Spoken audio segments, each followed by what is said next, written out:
నమస్కారం. ఘంటారావానికి స్వాగతం. ముందుగా ప్రధాన అంశాలు. త్వరలో రైతు భరోసా నిధులు జమ చేస్తామన్న మంత్రి పొంగులేటి. డిసెంబర్లో మిగిలిన రుణమాఫీ సొమ్ములు ఇస్తామని ప్రకటన.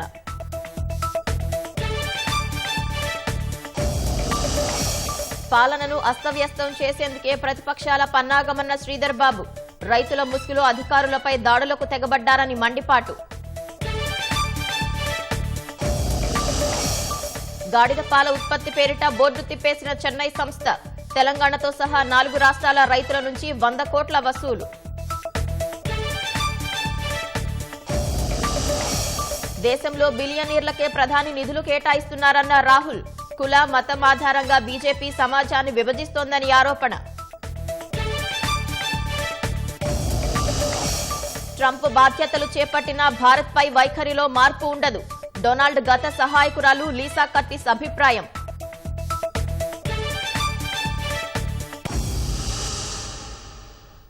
కాంగ్రెస్ ప్రభుత్వాన్ని అస్థిరపరచాలని బీజేపీ, బీఆర్ఎస్ కుట్రలు చేస్తున్నాయని ఐటీ శాఖ మంత్రి శ్రీధర్ బాబు ఆరోపించారు. ప్రభుత్వాన్ని పడగొడతామనే బీజేపీ నేతల ప్రకటనలు, సీఎం సొంత జిల్లాలో ప్రభుత్వ అధికారులపై బీఆర్ఎస్ దాడులే ఇందుకు నిదర్శనమన్నారు. వికారాబాద్ జిల్లా లగచర్లలో ప్రభుత్వ అధికారులను చంపే ప్రయత్నం చేస్తే దానిని ఖండించకుండా సంఘీభావం తెలపడం రాష్ట్ర ప్రజానీకం చూస్తోందన్నారు. అమాయక గిరిజనుల్ని అడ్డుపెట్టుకుని రైతులు కానివారు అధికారులపై దాడులకు తెగబడ్డారని శ్రీధర్ బాబు మండిపడ్డారు. ప్రభుత్వం ప్రజాస్వామిక విధానం అవలంబించిందే కానీ ఎవరిని బలవంతంగా భూములు ఇవ్వాలని చెప్పలేదన్నారు. రైతులకు నచ్చజెప్పే పరిశ్రమలను తీసుకువస్తామని మంత్రి స్పష్టం చేశారు. స్పష్టంగా చెప్తా ఉన్నాం. మీరు ఒకసారి వీడియో చూస్తే మాజీ శాసనసభ్యులు మేము ఎవరైనా వస్తే కొడతాం, కొట్టి తీడుతాం, బుద్ధి చెప్తామని చెప్పింది వారా? మేము ప్రభుత్వ అధికారులను తరిమి కొడతాము అని స్పష్టంగా చెప్పింది టీఆర్ఎస్ పార్టీకి సంబంధించిన వారి అగ్రనేతలు. సరే, మేమేమన్నాము? ప్రభుత్వ అధికారులకు సంబంధించి భయాందోళనకు గురి చేసి చితుకబాది చంపే ప్రయత్నం చేయటం ప్రజాస్వామికంగా దాన్ని మీరు ఖండించకుండా ఆహ్వానం పలుకుతూ, స్వాగతం పలుకుతూ, సంఘీభావం తెలియజేస్తా ఉన్న తరుణం రాష్ట్ర ప్రజలందరూ కూడా చూస్తా ఉన్నారు. మేము స్పష్టంగా చెప్పడం జరిగింది. అమాయకులైన ఆ గిరిజన రైతు సోదరులకు సంబంధించి వారికి ఉన్న అనుమానాలు కానీ, వారికి ఉన్న ఆలోచనలు కానీ, వారి అభిప్రాయాలను తెలుసుకునే ప్రజాస్వామికమైన పద్ధతిలోనే పోతాం. రాబోయే కాలంలో కూడా వారిని అడ్డు పెట్టుకొని దాదాపు 15-16 మంది ఆ ప్రాంతంలో రైతు కాని వాళ్ళు కూడా బండలు విసరడం, వాళ్ళని అరెస్ట్ చేస్తే వాళ్ళని అక్కడ పోయి పరామర్శించడం జరుగుతూ ఉన్న సందర్భాన్ని ప్రజలందరూ కూడా గమనించాలి. పాత్రికేయ మిత్రులు కూడా ఆలోచన చేయాలని కోరుతా ఉన్నా. ఒక కలెక్టర్ పైన దాడి, ఒక గ్రూప్ 1 ఆఫీసర్ పైన దాడి, చంపే ప్రయత్నం జరిగిందా లేదా స్పష్టంగా మేము చెప్పడం కాదు, టీవీలలో కనబడ్డాయి. ప్రజాస్వామిక పద్ధతిని అవలంబిస్తూ ముందుకు నడిచినాం తప్ప వాళ్ళని బలవంతంగా మీరు ఈరోజు దీనికి ఒప్పుకోవాలని చెప్పడం జరగలేదు. దాన్ని బుల్డోజ్ చేసి మేము ఈ విధంగా చేస్తున్నామని ఎక్కడ కూడా చెప్పలేదు. ఈ రోజు కూడా చెప్తా ఉన్నాం మేము స్పష్టంగా. మేము ప్రజాస్వామికమైన పద్ధతిలో అక్కడ ఉన్న రైతు సోదరులు కానీ, భూమి కోల్పోతా ఉన్న మా మిత్రులకు సంబంధించి వారికి ఏవైతే ఆలోచన ఉందో, అనుమానాలు ఉన్నాయో, లేకుంటే వారి అభిప్రాయాలు ఉన్నాయో తెలుసుకొని నివృత్తి చేసి వారిని కన్విన్స్ చేసే ఈరోజు మేము ఇండస్ట్రీస్లను తీసుకొచ్చే ప్రయత్నం కొనసాగింపు జరుగుతుంది. ఎందుకంటే ఈ రాష్ట్రం భయభ్రాంతులకు ఎక్కడో ఇంత పూర్వకం కొన్ని రాష్ట్రాల్లో ఉంటుండే ఆ విధమైన ఒక భయంకరమైన పరిస్థితి, వాతావరణం క్రియేట్ చేయాలి.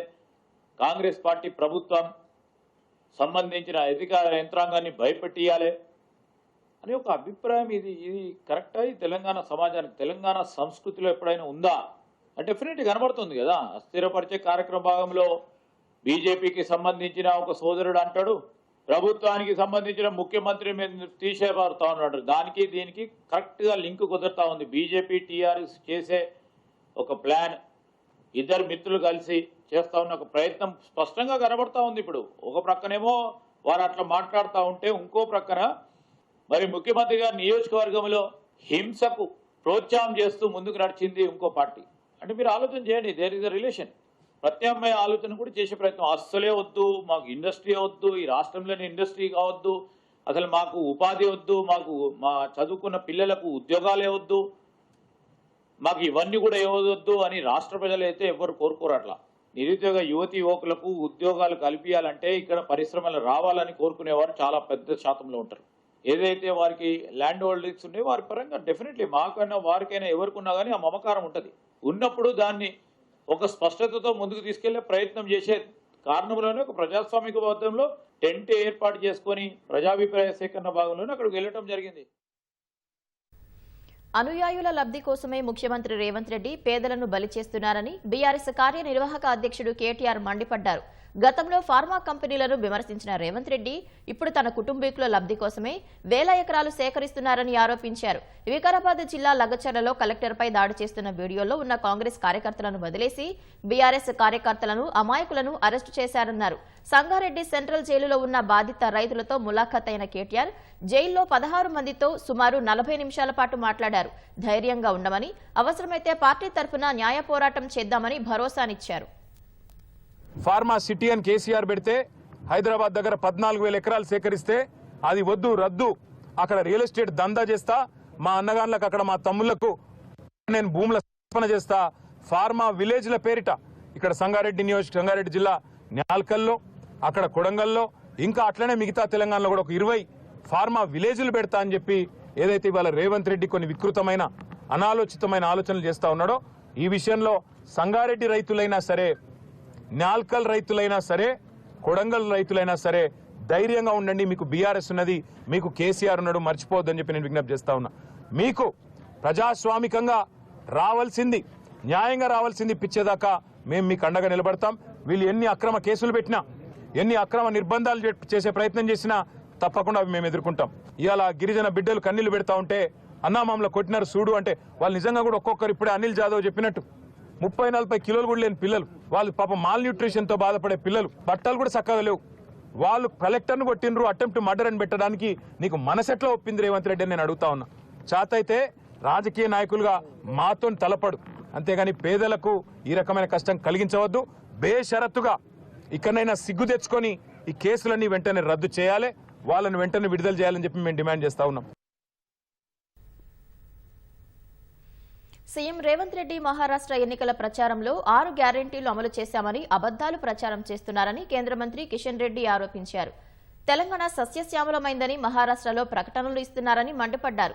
ధాన్యం కొనుగోలులో ప్రభుత్వం వైఫల్యం చెందిందన్న కిషన్ రెడ్డి రైతులకు ఇచ్చిన ఏ ఒక్క హామీ ప్రభుత్వం అమలు చేయలేదన్నారు. బోగస్ బోనస్ పేరుతో మోసం చేసి కాంగ్రెస్ అధికారంలోకి వచ్చిందని కిషన్ రెడ్డి విమర్శించారు. చర్చలతో పరిష్కరించాల్సిన సమస్యను కలెక్టర్ పైన దాడి జరిగేలా చేశారన్నారు. కేటీఆర్ ను అరెస్టు చేయకుండా బీజేపీ అడ్డుకుంటుందనేది తప్పుడు ప్రచారం చేస్తున్నారన్నారు. మాటలు ప్రజలకు, మూటలు పార్టీకి అన్నట్టుగా ఉంది కాంగ్రెస్ పార్టీ వ్యవహారం. గతంలో టీఆర్ఎస్ కూడా ఇదే విధంగా పరిపాలించింది. కేసీఆర్ మాటలు ప్రగతిభవన్ దాటేది కాదు, కేసీఆర్ చెప్పినటువంటి పనులు ప్రగతిభవన్ దాటేది కాదు. కానీ ప్రతిరోజు మాటలు మాట్లాడుతుండే. సరిగ్గా మక్కి టు మక్కి, సేమ్ టు సేమ్ ఈరోజు కేసీఆర్ బాటలోనే రేవంత్ రెడ్డి ప్రయాణము, రేవంత్ రెడ్డి వ్యవహారము, రేవంత్ రెడ్డి పరిపాలన, రేవంత్ రెడ్డి దోపిడీ, రేవంత్ రెడ్డి అబద్ధాలు, రేవంత్ రెడ్డి రెచ్చగొట్టే ప్రసంగాలు, రేవంత్ రెడ్డి తెలంగాణ సమాజాన్ని అవమానించే విధంగా వివరిస్తున్నటువంటి మాటలు, మక్కి టు మక్కి కేసీఆర్ వ్యవహారం ఏ రకంగా ఉండిందో, కేసీఆర్ ఏ రకంగా మాటలు మాట్లాడేవాడో, కనీసం తెలంగాణ సమాజము ఏమనుకుంటుందో అని ఆయన చూసేవాడు కాదు. ఈయన అదేవిధంగా వ్యవహరిస్తున్నారు. రేపు సాయంత్రం నుంచి 17వ తేదీ ఉదయం వరకు నదీ పరివాహక ప్రాంతాల్లో బీజేపీ నేతలు బస చేయనున్నట్లు ఆ పార్టీ రాష్ట్ర ప్రతినిధి రాణి రుద్రమ ప్రకటించారు. ఇటీవల నల్గొండలో జరిగిన సమావేశంలో సీఎం రేవంత్ మూసీ పునరుజ్జీవాన్ని అడ్డుకునే వారిపై బుల్డోజర్లతో తొక్కిస్తానని చేసిన వ్యాఖ్యలపై ఆమె తీవ్రంగా మండిపడ్డారు. అంబర్పేట నియోజకవర్గం గోల్నాక డివిజన్లో తులసీరాం నగర్, కమలానగర్, శాస్త్రీనగర్, అంబేద్కర్ నగర్లో కేంద్ర మంత్రి కిషన్ రెడ్డితో పాటు రాష్ట్ర నాయకులు బస చేయనున్నట్లు తెలిపారు. మొత్తం మూసికి మీరు రిటైనింగ్ వాల్ కట్టండి. ఇదంతా చేయకుండా, మీరు డిపిఆర్ ప్రజెంటేషన్ చేయకుండా, అసలు ఈ డబ్బు ఎంత ఖర్చు అవుతుందో చెప్పకుండా, ఈ డబ్బు ఎక్కడికి వెళ్ళి తెస్తారో చెప్పకుండా, తర్వాత మీరేం చేయదలుచుకున్నారో చూపించకుండా ఇష్టారాజ్యంగా ఇల్లు కూలగొడతామంటే మేము ఒప్పుకోము. మీరు ఒక 4-5 రోజుల కింద నల్గొండలో ఒక మాట చెప్పిండ్రు, నేను బరాబర్ ఇల్లు కూలగొడతా, ఎవడొచ్చి పండుకుంటారో పండుకోండి, ఎవడొస్తాడో రండిరా, బుల్డోజర్లు మీ మీదకి వెళ్ళి ఎక్కిపిచ్చి తొక్కిపిస్తా అన్నారు. రేపు 16వ తారీఖు నాడు సాయంత్రం 4 గంటల నుంచి 17వ తారీఖు నాడు ఉదయం 9 గంటల వరకు బరాబర్ మూసీ పరివాహక ప్రాంతంలో 22 చోట్ల మా భారతీయ జనతా పార్టీ నాయకులు కార్యకర్తలు అందరం కూడా పోయి బాధితుల ఇండ్లలోనే ఉంటున్నాము, ఇండ్లకాడనే ఉంటున్నాము. దమ్ముంటే రేవంత్ రెడ్డి గారు బుల్డోజర్లు పట్టుకొని రండి. మీరు మా మీదకెళ్ళి తొక్కిపిచ్చి ఇండ్లు కూడా కొడతా అన్నారు కదా, మీరు ఎన్ని బుల్డోజర్లు పట్టుకొస్తారో పట్టుకరండి, ఎట్లా తొక్కిపిస్తారో తొక్కిపియండి. త్వరలో రైతు భరోసా మొదటి విడత నిధులు జమ చేస్తామని రెవెన్యూ శాఖ మంత్రి పొంగులేటి శ్రీనివాసరెడ్డి స్పష్టం చేశారు. నిర్మల్ జిల్లా భైంసాలో మహారాష్ట్ర ఎన్నికలపై కార్యకర్తలకు దిశానిర్దేశం చేసిన ఆయన 10 ఏళ్లలో ప్రజల సంక్షేమాన్ని నాటి ప్రభుత్వం గాలి కొదిలేసిందని విమర్శించారు. వికారాబాద్ జిల్లా గనిచెర్ల దాడి ఘటనలో ఎంతటి వారున్నా వదిలే ప్రసక్తే లేదని, ప్రభుత్వ పరంగా కఠిన చర్యలుంటాయని హెచ్చరించారు. 5 ఏళ్లలో 20 లక్షల ఇందిరమ్మ ఇళ్లను ఇస్తామని హామీ ఇచ్చారు. సమగ్ర కుటుంబ ఇంటింటి సర్వే తర్వాత బహుళ ప్రయోజనాలు అందించే స్మార్ట్ కార్డులు అందిస్తామని తెలిపారు. పేదోడు సొమ్ముని కొల్లగొట్టి ఆ మంచినీళ్ళ స్కీమును కూడా అటుకెక్కించిన మహాప్రబుద్ధుడు ఆనాటి ప్రభుత్వము, ఆ పెద్దలు. రైతులు రాజు చేసే దాంట్లో పండించిన పంటకి గిట్టుబాటు ధరతో పాటు అభివృద్ధి సంక్షేమాన్ని 2 కళ్ళలా చూస్తూ రైతు భరోసాని ఒక కిస్తీనైతే ఇమ్మీడియట్లీగా కూడా ఇవ్వాలన్నది చిత్తశుద్ధితో ఈ ప్రభుత్వం పనిచేస్తుంది. రాష్ట్రంలో ఉండే ప్రతి కుటుంబానికి సంబంధించిన డేటా ప్రభుత్వం దగ్గర ఆల్రెడీ ఉంది. 4,50,000 ఇళ్లు ఇవ్వబోతున్నాం. 20 లక్షల ఇళ్లు కట్టాలన్నదే ఈ ప్రభుత్వం యొక్క ఆలోచన. ఉద్యోగస్తుల్ని భయభ్రాంతుల్ని చేసి ఎవరైతే కొంతమంది పింక్ కలర్ నాయకులు, అందుట్లో మామూలు నాయకులు కాదు అసలు నాయకులు పాత్ర ఉందో ఆ పాత్ర అంతా ఈ రాష్ట్ర ప్రభుత్వం ఎక్స్రే తీసినట్టు తప్పు చేసిన ప్రతి వాడిని ఈ ప్రభుత్వం వదిలిపెట్టదని కూడా ఈ వేదిక మీద నుంచి తెలియజేస్తున్నాను. స్వార్థ ప్రయోజనాల కోసమే రాష్ట్రంలోని ప్రతిపక్ష పార్టీలు రైతులను బలిపశువులను చేస్తున్నాయని మంత్రులు తుమ్మల నాగేశ్వరరావు, శ్రీధర్ బాబు మండిపడ్డారు. అధికారం కోల్పోయామనే ఆవేదనలో బీఆర్ఎస్ కొట్టుమిట్టాడుతుంటే అధికారం కోసం బీజేపీ పాకులాడుతోందని విమర్శించారు. రైతులను రెచ్చగొట్టి వారి ఉనికిని చాటుకునేందుకే మొసలి కన్నీరు కారుస్తున్నారని, అన్నదాతల ఆత్మస్థైర్యాన్ని దెబ్బతీస్తున్నారని ఆరోపించారు. ఆర్థిక కష్టాలు ఉన్నా గత ప్రభుత్వం ఆర్థిక వ్యవస్థను అస్తవ్యస్తం చేసినా ఒక్కొక్కటిగా హామీలను అమలు చేస్తున్నామన్నారు. రైతులకు ఇచ్చిన హామీలు ఖచ్చితంగా నెరవేరుస్తామని పునరుద్ఘాటించారు. ధాన్యాన్ని 17% మాయిశ్చర్కి అమ్మాలి అంటే రైతు పొలంలో నుంచి తీసుకొచ్చి రోడ్డు మీద ఆరబోసుకోవాలి. ఆ ఆరబోసిన రైతుల దగ్గరికి పోయి వీళ్ళు కాకిగోలు చేసే ప్రయత్నం చేస్తున్నారు. అధికారం పోయినంత మాత్రాన అంత అల్లకొల్లలో అవ్వాల్సిన పని లేదు, అంత ఆదుర్దా పడాల్సిన పని లేదు, అంత ఆతృత పడాల్సిన పని లేదు. సరే, ఆడ పార్టీ విత్ ఇన్ ది పార్టీలో వైరుధ్యాలు ఉండొచ్చు, లేకపోతే ఆధిపత్య పోరు ఉండొచ్చు, లేకపోతే 2 పార్టీల మధ్య ఆధిపత్య పోరు ఉండొచ్చు, ఈ రాష్ట్రంలో తర్వాత స్థానం ఎవరు ఆక్రమించుకోవాలనే కోరికలు ఉండొచ్చు, లేకపోతే ఈ పార్టీలో ఎవరు అది మళ్ళీ లైమ్ లైట్లో ఉండాలనే ఆధిపత్య పోరు ఉండొచ్చు. కానీ మీ ఆధిపత్య పోరు కోసం రైతాంగాన్ని బలిపెట్టాలనో, రైతాంగాన్ని ఆందోళన పరచాలనో, ఇబ్బంది పెట్టాలనేటటువంటి రాజకీయ ప్రయత్నం మీ యొక్క తప్పుడు విధానం అని చెప్పి ఆ ఇరు పార్టీలకి విజ్ఞప్తి చేస్తున్నాం. కేంద్రంలో ఉన్న పార్టీకి కూడా విజ్ఞప్తి, మీరు ఇచ్చినటువంటి గైడ్ లైన్స్ ప్రకారంగా మేము కొనాలి. మీకు అంత ప్రేమ ఉంటే, అంత అభిమానం ఉంటే, రైతుల మీద అంత మక్కువ ఉంటే, నిజంగా రైతాంగం కోసం మీరు మాట్లాడే పద్ధతి ఉంటే ఆ యొక్క గైడ్ లైన్స్ కొంచెం మార్చండి. ఒక ప్రక్కన టీఆర్ఎస్ పార్టీకి సంబంధించిన నాయకులు హరీష్ రావు గారు, ఇంకో ప్రక్కన కేటీఆర్ గారు వారి ప్రభుత్వ హయాంలో 10 సంవత్సరాల కాలం పాటు రైతులకు అన్యాయం చేసి వచ్చిన అవకాశాన్ని సద్వినియోగపరచుకోకుండా, రైతులకు మేలు చేయకుండా మొసలి కన్నీరు కారుస్తూ రైతులను రెచ్చగొట్టే ప్రయత్నం చేస్తూ ఉన్నారు. మాకు కొన్ని ఆర్థికపరమైన ఇబ్బందులు ఉన్నప్పటికీ ఆర్థిక వ్యవస్థను ఇష్టారాజ్యంగా అడ్డగోలుగా టీఆర్ఎస్ పార్టీ ప్రభుత్వం అస్తవ్యస్తంగా చేసి మా పైన ఆ లెగసీని వదిలిపెట్టిన నేపథ్యంలో కూడా నిధులను సమకూర్చే ప్రయత్నంతో రుణమాఫీ కానీ రైతుకు కావాల్సిన సౌకర్యాలను ఏర్పాటు చేసుకుంటూ ముందుకెళ్తా ఉన్నాం. అదేవిధంగా మీరేం చింత పడనక్కర్లేదు, ముసలి కన్నీరు కార్చనక్కర్లేదు హరీష్ రావు గారు. మేము ఏదైతే మాట చెప్పామో 500 రూపాయలు బోనస్ విషయంలో ఖచ్చితంగా కూడా సన్న రకాలు పండించిన రైతు సోదరుడికి బోనస్ ఖచ్చితంగా ఇవ్వటం జరుగుతుంది. ప్రపంచ ప్రఖ్యాతిగాంచిన అలెగ్రో మైక్రో సిస్టమ్ కంపెనీ రాష్ట్రానికి రావడం సంతోషకరమని ఐటీ శాఖ మంత్రి దుద్దిళ్ల శ్రీధరబాబు అన్నారు. ప్రభుత్వ ప్రోత్సాహం వల్ల అంతర్జాతీయ కంపెనీలు రాష్ట్రంలో పెట్టుబడులు పెట్టేందుకు ముందుకు వస్తున్నాయన్నారు. రాష్ట్రంలో ఈవీ సెమీ కండక్టర్లకు సంబంధించి R&D సెంటర్ను కంపెనీ ఏర్పాటు చేయనున్నట్లు వెల్లడించారు. సంస్థ ద్వారా ముందుగా 500 మందికి ఉద్యోగ అవకాశాలు లభిస్తాయన్నారు. ఇప్పటికే పలు ఆటోమొబైల్ కంపెనీలకు అలెగ్రో సెమీ కండక్టర్లను సరఫరా చేస్తున్నట్లు మంత్రి శ్రీధరబాబు వివరించారు.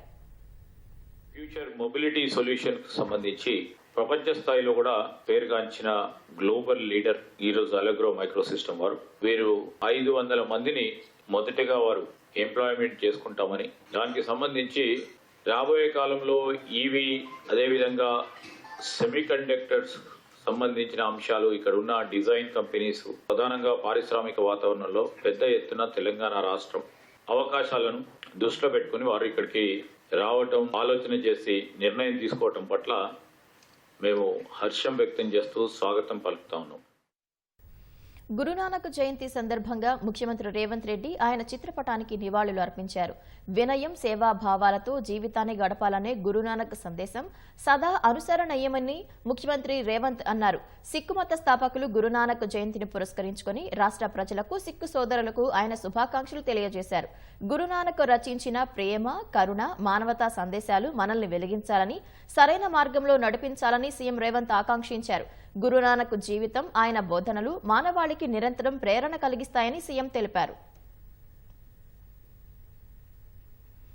గాడిద పాల పేరుతో ఘరానా మోసానికి తెగబడిందో ముఠ. మార్కెట్లో ఉన్న గిరాకీని ఆసరాగా తీసుకుని గాడిదల పెంపకం, పాల ఉత్పత్తి, లాభాల పేరిట ఔత్సాహిక రైతులను బురుడి కొట్టించింది.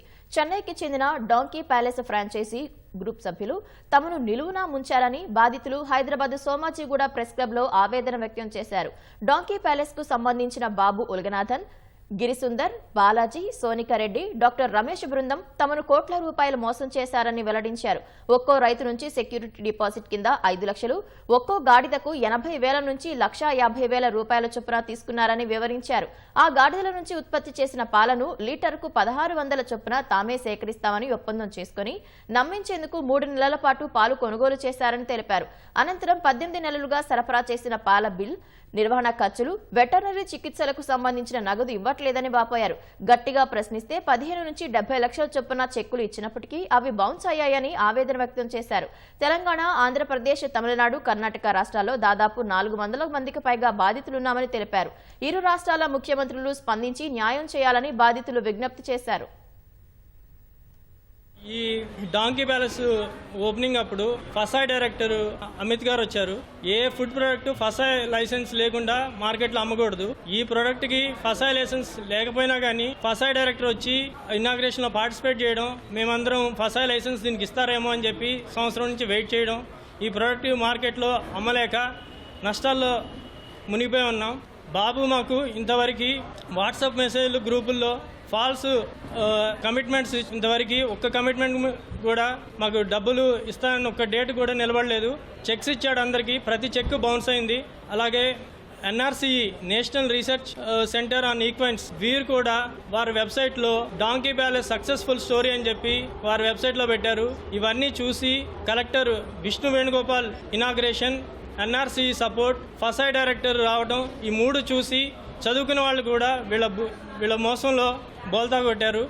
ఆయనకు 5,50,000 ఇచ్చామండి. గాడిదలు అని చెప్పేసి మళ్ళీ ఒక 30 లక్షలు ఇచ్చామండి. 30 గాడిదలే అండి. మామూలు ఈ గాడిదలు అంటే కూడా మేము కనుక్కునే వాళ్ళం. లేదు, గుజరాత్ లోనే దొరుకుతుంది.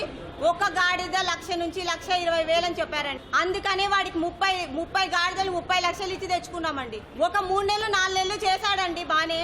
ఇంకొకటి పని వాళ్ళని కూడా వాళ్ళే చెప్పారండి, పని వాళ్ళు కూడా మీకు ఇబ్బంది ఉండదు, గాడిదలు ఇబ్బంది ఉండదు, పాలు ఒకటి మీరు హైజీనిక్ పాలండి. ఒక బాటల్ మీద మరకబడితే ఎనికి దొబ్బేసి వెళ్ళిపోయాడండి. అందుకనే మేము నమ్మాము అతన్ని.